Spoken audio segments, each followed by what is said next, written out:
একটা বাস্তব ঘটনা থেকে রচিত এই ঘটনাটি। কোনো এক সময় একটা রাস্তা দিয়ে একটা বড় একটা গাড়ি যাচ্ছিল, চিনির গাড়ি যাচ্ছিল। তো বিষয়টা এরকম, চিনির গাড়িটা যখন রাস্তা দিয়ে যাচ্ছিল, যাওয়ার সময় একটা বস্তা পড়ে গেছে গাড়িটা থেকে। পড়ে যাওয়ার কারণে একটু ফুটা হয়ে গেছে। তো কিছু অংশ চিনি বের হয়েছে।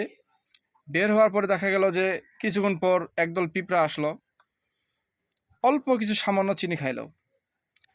তার একটু পর কয়েকটা কবুতর আসলো, সেও অল্প খাইলো, খায় উড়াল দিল।